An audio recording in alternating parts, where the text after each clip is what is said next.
السلام عليكم حبايبي، نتمنى تكونوا بخير ان شاء الله. اليوم بعمل معكم طبق دجاج بالرز.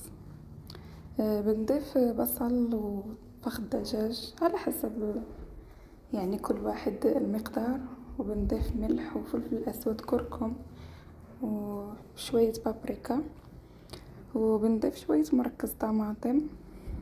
اللي يحب يعني اللي بده طماطم عادية بيحط، بس انا ما عندي ما عملت شوية زيت طبعا، ونشوحهم هيك مع بعض على نار مهيلة. وهلا راح نبلش نساوي الرز.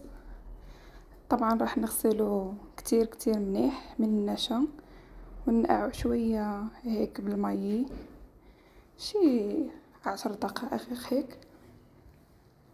طبعا بنجيب طنجرة ونحط عليها سمنة بلدي، ونضيف الرز تبعنا اللي غسلناه ونحرك شوي. بعدين بنضيف عليه شوية ملح، طبعا مع التحريك. وخلاص يعني بنضيف المي هيك لقد الرز،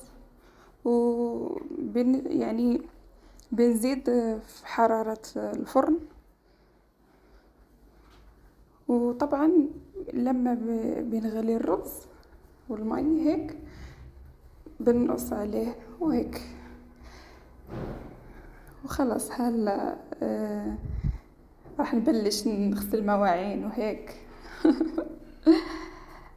ضروري مع اي اكلة حلوة ضروري المواعين. انا والله صراحة احسن حاجة واكثر حاجة بحبها في الشغل هي غسل المواعين، خصوصا في هالحر. يعني بحس براسي هيك مستمتعة يعني من الشوق وهيك، نحس براسي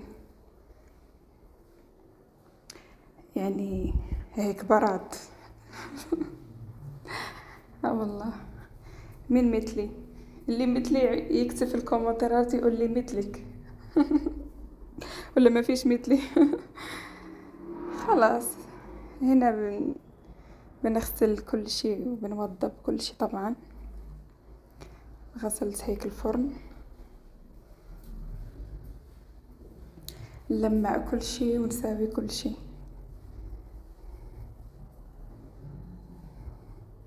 هنا كانوا عندي شوية هيك شوية ملابس متسخة، وقلت بالمرة راح أجيب الخدية تبع غرفة نوم ونغسل كل شي بالمرة. والله هنا خلاص انتهينا الحمد لله، وضبنا كل شي تمام الحمد لله على هيك. خلاص حبايبي هلأ خلصنا الفيديو. إذا عجبكم اعملوا لايك وسبسكرايب وفعلوا الجرس وكومنتات حلوة زيكم. بحبكم. بنت اختي في الاردن كتعمل الشقة. هي كي عجبت تنظف البيت مرة وهذا بيت النعاس عندها كتحكو. عندي الروتين اليومي ديالها هو هذا، يعني كتعمل الشقة وكترتب البيت.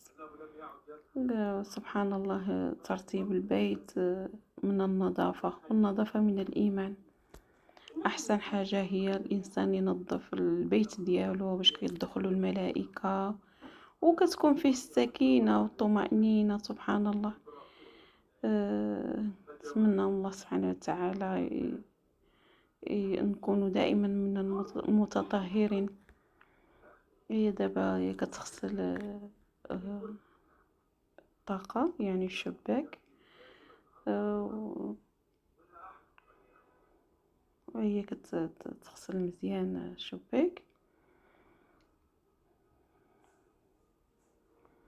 هي تزوجت حديثا، يعني ماشي بزاف، يلاه باش تزوجات ومشات للأردن وعايشة تما مع الراجل ديالها.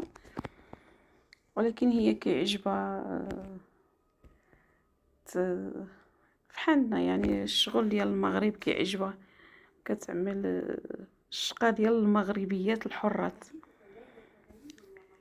وغد نوريكم هي صيفطت لي الفيديوز بان كتعمل الشقة، وانا قلت نشارك معكم الشقة ديالها اللي في الاردن، ونوريكم اليوميات ديالها كيفاش كدوز اليوم ديالها في البيت ديالها بالتنظيف وبالغسل، ما شاء الله عليها.